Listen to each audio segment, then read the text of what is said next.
I just got back.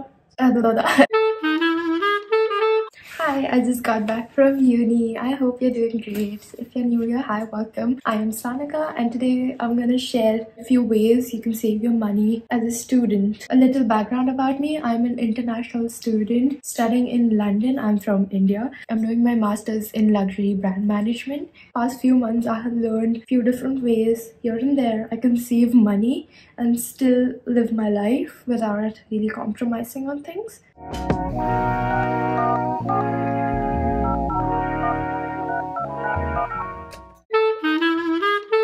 The first tiny tip is pooling experiences. Instead of trying all the things alone, go with your friends and try it with them. This way you can split the bill and still try something new. For example, the famous letter cake. So it's around £9, and after taxes it's like £10, and apparently one person cannot finish it.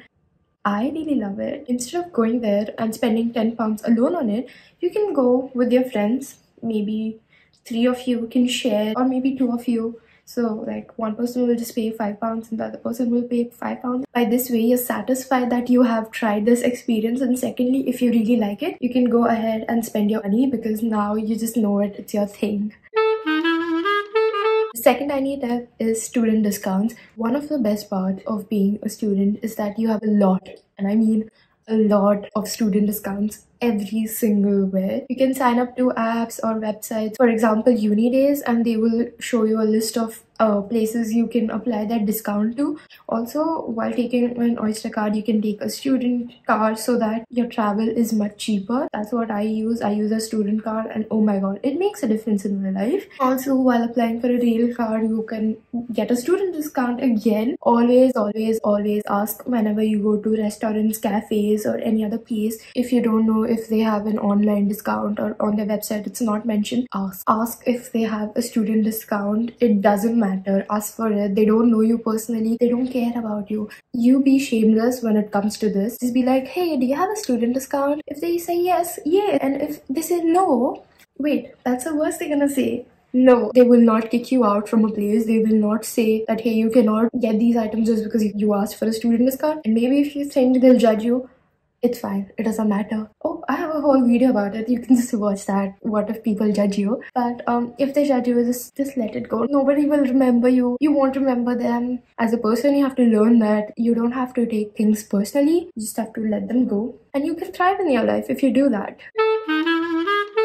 Third tiny tip is having a savings account. Listen, the moment you receive money from your parents or bank loan I mean, or your salary or from any place, remove a certain percentage for your savings. You can have an emergency fund, a different emergency fund, and one savings account. I personally like to have an emergency fund which is untouchable, which is something I do not touch, and the other one is a savings account where if I need money in case if I run out of money, I can always use from the savings account. And if the conditions are too bad, I have my emergency fund. You can have the emergency fund in cash form, so you know that you will not use it, because here people hardly accept any cash. I know that the cash will not be used. When it comes to your savings account, don't keep it in any random account. Do research and find that, oh, if I put it in this account, will it give me interest, and how much interest will this give me? Which bank is going to give me a lot more interest than the other bank? Do your research, because don't let your money just sit there. Let it make money. Okay, we need to save money and build money.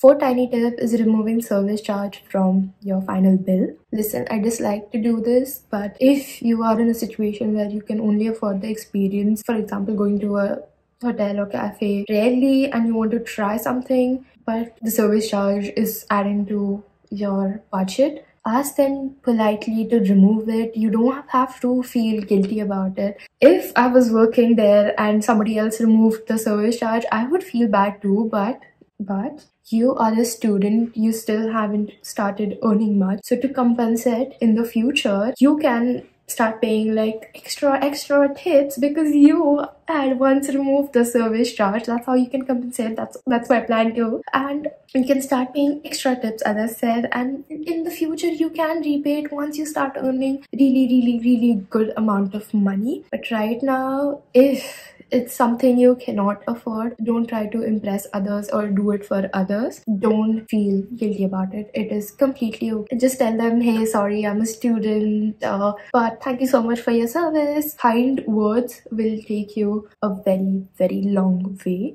So do that.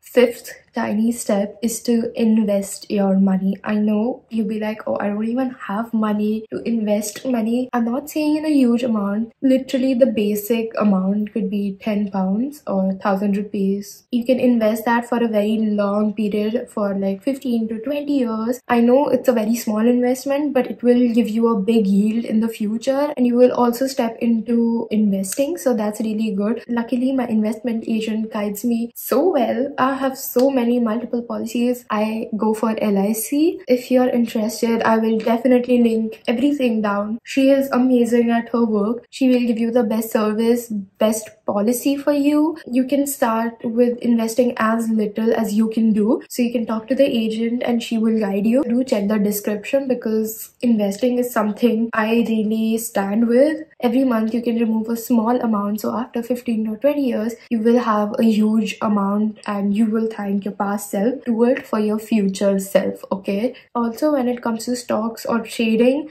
I still don't know a lot about it, so I'm not gonna talk about it. But if you really want to step into that world, go with knowledge, practice, and start slow with a small investment. So even if you make losses, you won't have a huge dent to fill. As time progresses, as you practice more, as you learn more, you will gain enough experience to invest more, okay? Small steps, huge result, okay? The sixth tiny step is making a budget. You have to be disciplined when it comes to your money spending habits. You can't just be like, oh, I did that. Oh, it happened. Oh, I had the money, so I just spent it. I know it was my rent. If you think you're an impulsive buyer, the moment you receive money, remove your savings, remove everything like the bills, electricity, rent, and keep certain amount for your impulsive decisions. You have to tell your brain that this is how much I have. That's the limit that I can make impulsive decisions. Do not exceed it, okay? Learn to be disciplined. Also, you can have budget sheets which are available on Pinterest or YouTube. A lot of people have made a budget list, so you can download those and start making your own budget according to that template. Seventh tiny way is making food at home. Eating outside is expensive, so try to make food at home as much as it's possible. Honestly, my dad doesn't like it when I cook here. He expects me to study, make food all the time. Like, I get the point, but for me, I have to eat at home because the outside food is not tasty. But I know a lot of people who eat outside food with their bank balance really low just because they cannot cook. Listen, you can learn how to cook. You are educated enough to know how to read a recipe and try and experience and make food. You can literally start with basics like chia seeds pudding for breakfast, oatmeal for breakfast. For lunch, you can make rice and curries, which are super duper simple. And if you're a vegetarian, that's really good because veggies are cheaper than chicken. The last tiny tip is spending money.